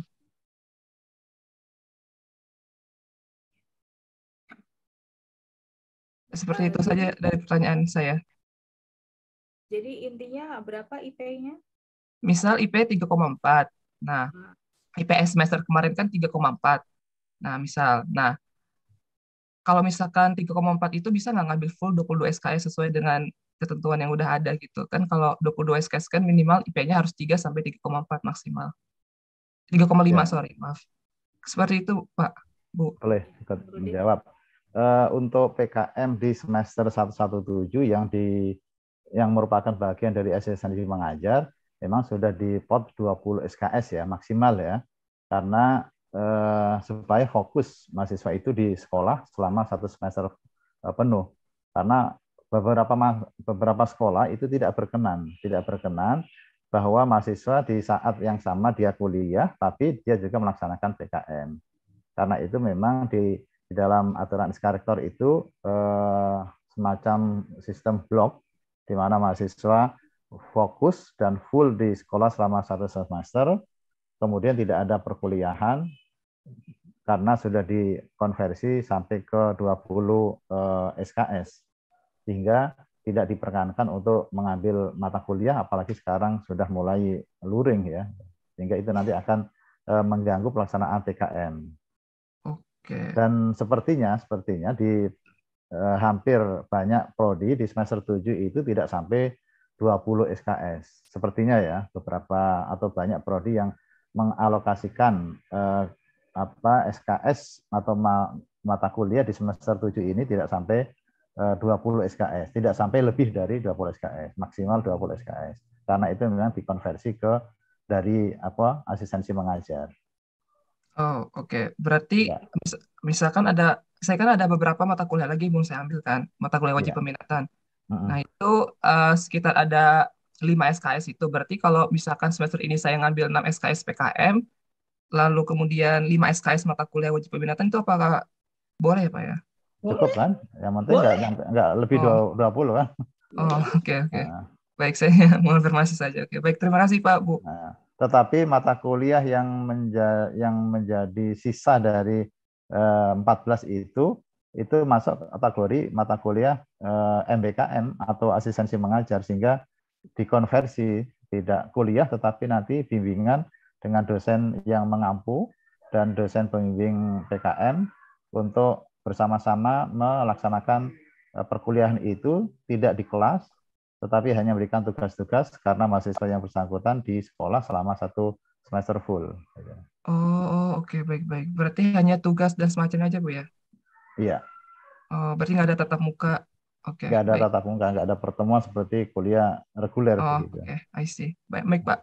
Ya. Terima kasih ya Pak, Bu, atas jawabannya. Baik. Sepertinya pertanyaan yang sama muncul dari Adila Joya dari Pendidikan Teknik Bangunan untuk angkatan 2019. Apakah tidak bisa mengambil yang 2 SKS karena dia di semester ini juga melakukan PKL dan juga ada yang masuk mengambil skripsi. Nah, itu bagaimana tuh Pak Nurudin? Apakah apabila ambilan MBKM 20 SKS, apakah masih bisa SKS PKL dan skripsi atau bagaimana nih nanti hitung-hitungannya? Nah, itu yang dikatakan WR1 bahwa PKM yang dimasukkan menjadi bagian dari asistensi mengajar yang dikonversi menjadi 20 SKS itu mendekati wajib. Mendekati wajib berarti ada yang tidak wajib. Tidak wajib ketika mahasiswa yang bersangkutan juga mengambil salah satu program dari MBKM berupa magang misalnya yang sudah melaksanakan magang 6 SKS, maka PKM ini sebenarnya tidak wajib karena tidak bisa dikatakan mengambil asistensi mengajar 20 SKS tapi pada waktu yang sama dia juga magang atau PKL dan sama-sama 6 SKS. Nah, itu mahasiswa terlalu berat karena itu istilahnya untuk asistensi mengajar itu sunnah muakkad, mendekati wajib. Karena itu ada sisa-sisa atau sedikit mahasiswa yang dia juga sudah mengambil MBKM dengan program yang berbeda, tetapi masuk MBKM. Sehingga inti dari asistensi mengajar adalah supaya mahasiswa UNJ banyak yang melaksanakan perkuliahan di luar kampus yang masuk menjadi atau dari salah satu program MBKM. Jika dia mengambil MBKM program lain seperti PKL, maka asistensi mengajar kembali ke yang 2 SKS tadi itu. Oke, jadi hitungannya bisa 2 SKS ya Pak untuk yang bisa 2 SKS karena dia mengambil PKL kan. PKL kan 6 SKS begitu. Mungkin Bu Tara ditanyakan lagi kepada WD1 karena kalau di Fakultas Teknik PKM itu wajib, kemudian PKL juga wajib. Nah, kalau setahu saya MBKM itu kan 40 SKS-nya. Jadi kalau semester ini dia ambil asistensi mengajar, mungkin yang PKL-nya dimasukkan semester depan 6 lagi dengan yang lain. Tapi mungkin itu coba ditanyakan ke WD1-nya. Karena kalau Fakultas Teknik itu PKM sama ininya sesuatu yang penting gitu loh. PKM dan PKL sama-sama wajib begitu Bu ya? Ya, sama-sama harus kan kalau Undang-Undang Nomor 55 itu kan katanya begini. Untuk yang program pendidikan tidak diwajibkan PKL kalau di Undang-Undang Nomor 55. Tetapi kami di Fakultas Teknik mahasiswa itu harus PKL karena itu memberikan pengalaman kepada mereka untuk bagaimana sih sebetulnya pekerjaan di industri itu. Sehingga kalau nanti dia menjadi guru, dia bisa memberikan motivasi, memberikan gambaran kepada peserta didiknya. Ya, artinya ketika program PKM dan PKL yang sama-sama 6 SKS dilaksanakan dalam waktu 1 semester yang sama, itu kan akan sulit membagi waktunya. Nah, sehingga kebijakan fakultas barangkali tadi bagus juga bisa ditempatkan pada semester yang berbeda. Di semester 5 atau semester 7, nanti semester 8 begitu. Kalau di kami memang kalau di prodisi kita sih dibedakan. Karena ada beberapa industri yang tidak mengizinkan hanya cuma 2 bulan. 3 bulan di industri baru bisa dapat sertifikat. Iya. Nah, jadi kalau nggak 3 bulan nggak bisa. Jadi kalau digabung jadi satu emang berat banget gitu. Iya kan, berat karena di satu sisi sekolah menuntut supaya satu semester full, di satu sisi perusahaan menghendaki minimal 3 bulan atau 4 bulan, sehingga sepertinya sulit terlaksana di satu semester yang sama begitu ya. Ya, ini dari Prodi Pendidikan Teknik Bangunan Bu Yanti dan Pak Nur. Ya. Saya dosen pendidikan, mungkin boleh menanya Bu Sarah, menambahkan pertanyaannya mahasiswa tadi. Ya. Jadi memang ada beberapa di kami ini mahasiswanya itu sebetulnya memang sudah mata kuliahnya sudah ibaratnya SKS-nya sudah 130 lebih. Itu yang terjadi karena memang kan ada memang mahasiswa kan ada yang cepat, ada yang lambat dan segala macam. Nah, yang masalah terjadi adalah mahasiswa-mahasiswa tersebut ini banyak yang sebetulnya sudah di atas 130 lebih, sehingga memang SKS-nya hanya yang bisa diambil hanya PKM dan PKL, dan mungkin hanya 1-2 mata kuliah saja yang mereka sudah cukup, termasuk misalnya dengan PKM misalnya 2 aja, PKL-nya 2 dan segala macam, termasuk dengan skripsi dan sempro, mereka sudah 144 lebih sebetulnya. Itu yang terjadi sebetulnya, sehingga mereka banyak yang bingung lah. Terus saya harus ngambil apa lagi kalau ngambil tadi MBKM? Jadi akan tambah plus mata kuliah yang sebetulnya mereka sudah tidak perlu lagi, karena kan 144 mereka sudah berhak untuk lulus. Kan itu yang terjadi. Nah, tapi kan ada tadi itu kebijakan-kebijakan yang sepertinya yang harus diambil, sehingga mereka ya tadi itu dua-duanya itu yang diambil, yang ternyata akhirnya berbenturan dengan kebijakan itu tersebut, Bu. Yang terjadi sebetulnya, Bu, yang di kami itu ada beberapa hal yang seperti itu. Jadi kalau ditambah pun misalnya mereka ngambil yang tadi PKL 4 SKS. Nah, terus kalau yang tadi 2 SKS, itu pun mereka sudah cukup 144 SKS. Itu. Iya Pak, jadi memang nanti akan susahnya memang di siakatnya itu yang terjadi, karena memang mereka sudah tidak hampir semua mata kuliah mereka sudah selesai. Ya mungkin itu itu didiskusikan dengan prodi dan ini karena kan kita memang sekarang ini masa transisi. Kalau di prodi kami sudah dirancang itu, kalau ambil PKM paketnya ini, kalau ambil PKL paketnya ini, begitu Pak.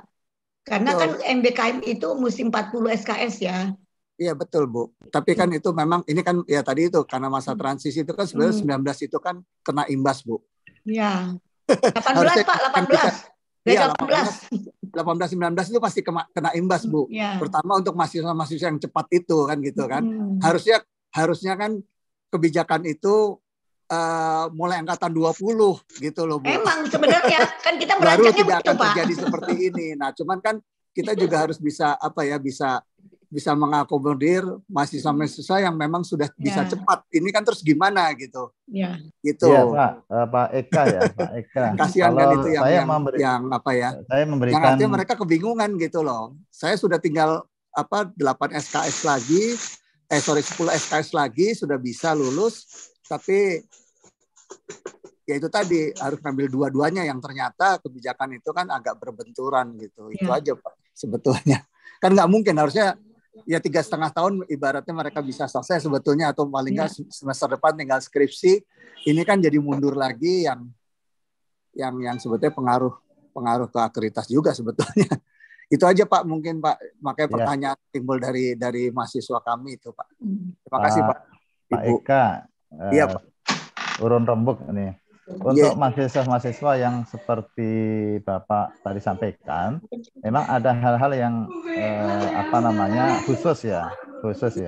Karena di prodi yang lain di semester yang lalu ya, ketika MBKM mulai dilaksanakan, dalam hal ini asistensi mengajar, kemudian prodi yang bersangkutan, prodinya itu menyampaikan bahwa di kami sudah melaksanakan MBKM program yang berbeda, tidak asistensi mengajar. Akhirnya kita konsultasikan bahwa itu boleh. Artinya asistensi mengajar dia tidak mengambil, tapi mengambil PKM yang reguler, dua SKS begitu. Nah, kan pada prinsipnya untuk asistensi mengajar ini adalah semangatnya adalah mahasiswa itu mengambil salah satu atau dua dari program MBKM yang sudah sudah di SK-kan rektor, sehingga dia bisa memilih salah satunya begitu. Jika PKL sudah dilaksanakan, maka PKM boleh dia mengambil hanya 2 SKS supaya tadi untuk mewadahi bahwa dia itu sudah melaksanakan 1 dari 8 program MBKM. Karena universitas itu mengharapkan, hampir mewajibkan, istilah bahasanya itu sunnah mu'akkad. Yang hampir mewajibkan itu Pak, yang jadi bingungin mahasiswa Pak. Jadi bingung. Nah, ketika mahasiswa sudah mengambil salah satu program MBKM selain asistensi mengajar, maka PKM-nya bisa reguler, tetapi aturannya di sekolah yang berbeda. Tidak gabung, tidak bersama dengan yang asistensi mengajar. Sehingga sekolah itu nanti tidak repot. Ini kok ada yang 2 SKS, ada yang 6 SKS begitu. Nah, repotnya kan kalau sudah ditentukan Pak, ya, baru tahu sekarang itu Pak. Ya. Ya, nanti beberapa waktu yang lalu saya menyarankan jika ada mahasiswa-mahasiswa yang tadi yang saya sampaikan di semester tinggi, yang angkatan-angkatan lama dia hanya mengambil hanya PKM-nya itu 2 SKS, minta tolong Korprodinya menempatkan pada sekolah yang tidak sama dengan yang asistensi mengajar, sehingga tidak ada kecemburuan dan sekolah di dalam mengaturnya itu lebih ringan, tidak berat. Karena kebijakannya berbeda-beda begitu, ada yang 2 SKS, ada yang 6 SKS. Begitu Pak Ika. Oke Pak, matur nuwun. Saya izin bertanya lagi, mohon maaf, saya Pak Vicky dari PT IKA. Tadi kok saya awalnya dapatnya itu kok katanya untuk 2019 harus 6 SKS, ternyata memang tidak ya, karena saya juga bingung. Kan gini ya, syaratnya kan katanya 2019 harus 6 SKS, tapi ada syarat juga harus IPS-nya harus 3,5. Nah, kalau satu kelompok ada yang di atas 3,5, ada yang kurang di 3,5, kan jadi peraturannya jadi antara 6 sama 2 SKS, gimana ya? Nah, terus kemudian begini ya. Sekarang saya misalnya gini, anak-anak itu jangan daftar 2 SKS. Nah, sekarang pertanyaannya adalah kalau 2 SKS ini, kalau sekolahnya tetap ngotot sampai November, bagaimana cara nerangkannya gitu loh? Apakah harus cari sekolah lain gitu loh, Pak? Karena dari tahun lalu kayaknya saya nggak berhasil ya. Kalau sekolah udah ngotot tuh kayaknya bisa nggak sih? Maksudnya gini, kalau saya yang ngomong itu kan saya sebagai dosen gitu loh. Maksud saya itu kenapa kok, mohon maaf ya, kalau saya butuh bantuan ya dari pejabat nih yang mengatakan kepada sekolah itu bahwa ini hanya 2 SKS dan mereka itu hanya sampai bulan Agustus atau awal September lah paling lama. Kalau mau di-extend ya sampai akhir September lah.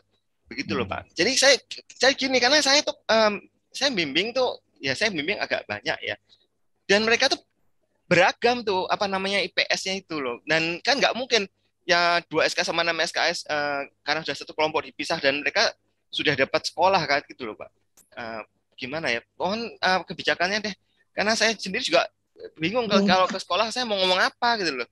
Kalau mereka ngotot sampai November saya bilang apa gitu loh. Tapi mahasiswa jadi rugi karena apa? Karena sampai November tapi cuma dapat 2 SKS gitu loh. Karena begini, sebenarnya ini saya udah ngobrol dengan Koprodi ya. Kita tuh kan inginnya tuh mahasiswa itu semester 7 tuh sudah bisa sempro gitu loh Pak. Kalau misalnya ini 6 SKS sampai November gitu ya, itu semua kegiatan sempro itu mundur gitu loh, sehingga tingkat kecepatan mahasiswa untuk lulusnya berkurang gitu loh. Itu juga itu yang terjadi Pak Vicky, itu makanya. Iya Bapak, itu ternyata tidak hanya prodi saya kan, prodi semuanya iya, kan. Semua itu Pak. Ya baik, mohon ini bantuannya nih Bapak-bapak pengambil keputusan dan kebijakan, gimana, mohon maaf solusinya. Terima kasih. Kita atau kami melaksanakan Pak sama-sama untuk mahasiswa yang angkatan sekarang itu memang melaksanakannya 20 SKS ya, di mana 6 SKS-nya adalah PKM gitu. Itu bagi mahasiswa yang IP-nya memenuhi, maka 20 SKS itu maksimal. Maka ketika ada mahasiswa yang IP-nya tidak sampai bisa mengambil 20 SKS, maka PKM tetap 6 SKS, tetapi mata kuliah yang lain itu yang dikurangi. Sehingga PKM-nya itu tetap berjalan. Kemudian untuk mahasiswa-mahasiswa yang semester atas tadi itu, semester tinggi yang dia hanya mengambil PKM 2 SKS, maka memang diarahkan untuk ditempatkan di sekolah yang berbeda dengan yang 6 SKS supaya aturan ini di mana ada satu mahasiswa yang PKM-nya 2 SKS, ada yang 6 SKS, itu yang menyebabkan sekolah itu tidak berkenan, maka harus dipukul rata. Karena itu maka untuk 2 SKS ini sebaiknya memang ditempatkan di sekolah yang khusus, tidak sama dengan mahasiswa yang mengambil 6 SKS. Itu bagi mahasiswa yang semester atas ya. Kalau mahasiswa yang semester 2019 memang dianjurkan atau disunah muakkadkan atau mendekati wajib untuk mengambil MBKM atau asistensi mengajar ini, di mana akan dikonversi menjadi 20 SKS gitu. Begitu Pak Vicky. Iya Pak, tapi pertanyaannya adalah bagaimana meyakinkan sekolah itu kalau misalnya sama-sama 2 SKS tidak sampai November gitu loh Pak, hanya sampai September lah gitu loh. Itu meyakinkannya yang saya nggak bisa gitu loh Pak, ke sekolah-sekolah itu. Sekolahnya itu khusus kan, tidak ada mahasiswa lain kan yang 6 SKS begitu. Gini Pak, seandainya sekarang gini, pada dasarnya sekarang ini saya itu semua 2 SKS Pak. Iya. Anggap aja 2 SKS gitu loh Pak. Jadi tidak ada yang 6 deh misalnya. Itu bisa Pak nanti Pak. Bisa ya Pak ya? Nah, bisa, karena bantu sama LP gitu ya. Dulu waktu awal-awal di LP3 di pusat PKM itu kan kebijakannya itu kan berubah. Awalnya berubah karena sebelumnya 3 SKS PKM dulu ya. Kemudian berubah menjadi 2. Nah, karena 2 maka waktunya tidak sampai 4 bulan, hanya 2,5 bulan. Itu juga kami melakukannya dengan pendekatan itu tadi, bahwa aturannya sekarang PKM ini 2 SKS, di mana waktu PKM hanya sampai 2,5 bulan atau maksimal berapa minggu ya, 10 pekan, 10 minggu. Nah, itu kami sampaikan ke sekolah-sekolah dan semua bisa berjalan. Memang ada 1, 2, 3, 4, 5, 6 sekolah yang memang tidak rela dalam arti seperti biasanya sampai akhir semester. Bahkan input nilai, mengoreksi itu mahasiswa juga dilibatkan. Tapi sebagian besar PKM yang 2 SKS itu bisa berjalan sesuai dengan jadwalnya, yaitu di akhir September atau pertengahan September. Nah, untuk mahasiswa yang seperti disampaikan Pak Vicky tadi itu, nanti kita buatkan jadwalnya khusus supaya tidak sama dengan yang lain dan mahasiswa bisa beraktivitas dengan kegiatan-kegiatan yang di luar itu. Terima kasih Pak Vicky, nanti minta tolong Mbak Restu untuk membuat jadwal yang sebelumnya, kan jadwal di semester berapa, 113 dulu itu kan sudah sama ya, 2 SKS, itu nanti tinggal diambil dan itu akan disampaikan ke sekolah sebagai pengantar dari LP3 supaya mahasiswa dan dosen yang mengantar itu sama, sehingga sekolah bisa menerima dengan lapang dada. Ya Pak, makasih Pak Vicky. Terima kasih Bapak. Ya. Terima kasih Pak Vicky. Jadi akan kami buatkan jadwal juga revisi surat izin ya Pak Nur. Betul ya. Pengantar dari LP3. Sepertinya sudah menjawab pertanyaan dari Iris Anggela juga mengenai magang MBKM 20 SKS tadi ya. Jadi intinya diambil bisa kemudian cek lagi apakah sekolahnya ataukah grup PKM itu sama semuanya 2 SKS ya. Jadi untuk keseragaman satu sekolah semuanya ambil SKS PKM yang 2 SKS. Selanjutnya ada pertanyaan dari Citra. Apakah program mengajar ini ada biaya transportasi atau akomodasi, terutama untuk yang di sekolah beda kota, karena praktek kerja lapangan atau industri biasanya ada biaya transportasi. Apakah PKM juga ada? Untuk PKM ini tidak ada biaya untuk mahasiswa ya Citra, jadi semuanya mandiri, tidak ada biaya dikeluarkan dari UNJ untuk mahasiswa magang di sekolah. Begitu ya Pak Nurudin? Ya. Oke, baik. Selanjutnya sepertinya tidak ada lagi. Nah, ini ada komentar dari Aldila Joya tentang PKM. Hanya mereka sudah mengambil PKL, PKM skripsi, hanya belum mengambil PKL, PKM skripsi sama sempro. Jadi semua mata kuliah juga sudah diambil. Oke, baik. Adakah pertanyaan lagi dari mahasiswa mengenai pelaksanaan PKM ini? Karena sepertinya di FT ini akan banyak Pak Nurudin yang memberlakukan PKM 2 SKS. Jadi kita memang sudah harus mengeluarkan revisi jadwal untuk yang 2 SKS dan juga surat izin resmi ya, supaya mereka bisa menyampaikannya ke sekolah dengan nyaman gitu. Jadi tidak hanya berdasarkan omongan saja. Selanjutnya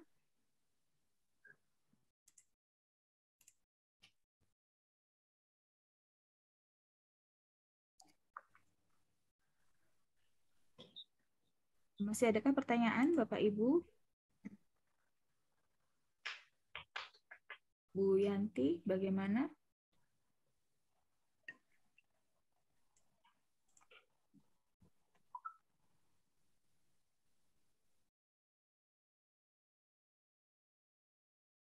Ya, Pak Wara, silakan. Sudah semua pertanyaannya ya, Bu? Nah, demikian tadi sesi tanya jawab. Untuk PPT-nya sudah di-share ke Bitly PKM UNJ 2022. Silakan teman-teman mahasiswa bisa cek di sebelah sana. Nah, rangkaian demi rangkaian acara telah kita laksanakan agar acara kita semuanya berjalan dengan lancar, diridhoi oleh Allah Subhanahu wa taala. Marilah kita bersama-sama membaca doa yang akan dipimpin oleh Saudara Muhammad Hammam Zafar. Kepada Saudara Muhammad Hammam Zafar, dipersilakan. Assalamualaikum warahmatullahi wabarakatuh. Assalamualaikum warahmatullahi wabarakatuh. Sama-sama sejenak kita tundukkan kepala kita angkat tangan kita, sama-sama kita berdoa untuk kelancaran PKM di semester 117 ini. Bismillahirrahmanirrahim. Alhamdulillahi rabbil alamin. Hamdan yu'afi ni'amahu wa yukafiru mazidah. Ya Rabbana lakal hamdu wa lakal syukru kama yanbaghi li jalalikal karim wa li'azimi sultanik. Allahumma salli ala Muhammad wa ala ali Muhammad. Ya Allah, Zat pemilik langit dan bumi, pada hari ini kami bermunajat kepadamu, pada hari ini kami memohon kepadamu ya Allah, pada hari ini kami meminta kepadamu, berkahilah pertemuan kami pada hari ini. Mudahkanlah setiap langkah kaki kami dalam menimba ilmu-Mu, berikanlah kami ilmu yang bermanfaat, yang berguna untuk bangsa dan negara kami ya Allah.